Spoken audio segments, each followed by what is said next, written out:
Magandang araw mga kalapatids, ang weather maulan.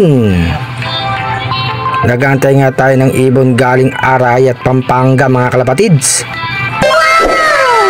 Eto nga si Arcelot, pasayaw-sayaw pa. Sana makawin 3 ibon natin mga kalapatids. No. May dumating na nga tayong ibon mga kalapatids. Sana ito yung sinali ko sa 3 laps mga kalapatids. Magkamukha kasi yung 2 ibon natin. Ayan, pumunta na mga kalapatids. Naku po, hindi pala siya yung babaeng ibon mga kalapatids.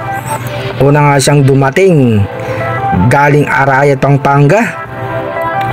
Umuulan pa mga kalapatids. Pumasok ka na nang makainom ka na ng tubig at makapahinga.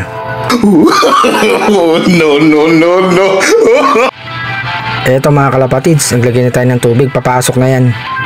Tumalo na mga kalapatids. Uminom ka na ng tubig dyan.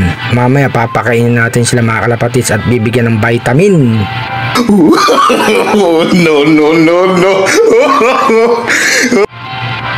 Ayan na siya mga kalapatids. Nagpapahinga na ang babaeng ibon. Stichelbot mga kalapatids. Siya ang unang dumating.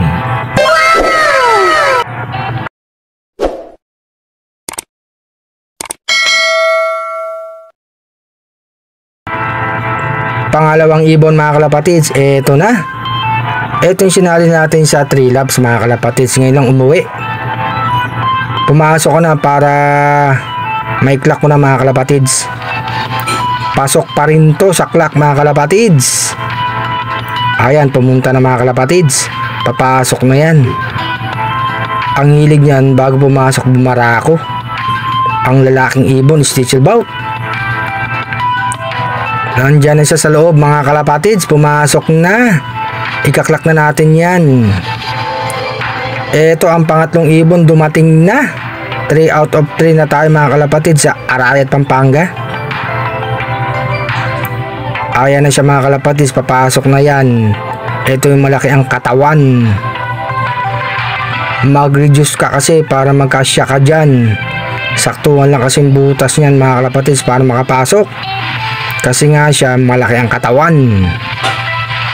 Papasok yan mga kalapatids. Andyan na sa loob mga kalapatids. Iinom na yan. Kompleto na mga ibon natin mga kalapatids. Uminom ka na. Kahit maulan, nakauwi sila.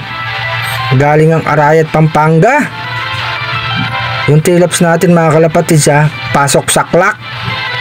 Ang sinali natin si Stichelbot mga kalapatids. Happy flying sa lahat. Sana makuha yung mga ibon nyo. Eto na yung 2 ibon natin. Ayan, Stichelbot at saka yung babaeng ibon. 3 out of 3 nga tayo mga kalapatids. Sayo ng konti.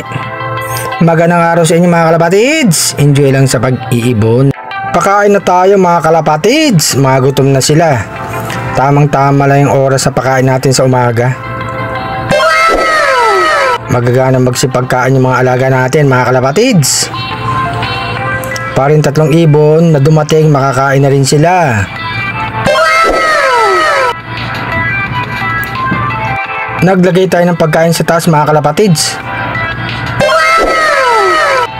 Eto na ang vitamin. Papainom natin sa kanila mga kalapatids. Maganda nga sa immune system. Para na rin sa 3 ibon natin. May mga uminom na mga kalapatids. Mga batang ibon ang naunang uminom. Paghandaan naman natin ang ika-7 training mga kalapatids.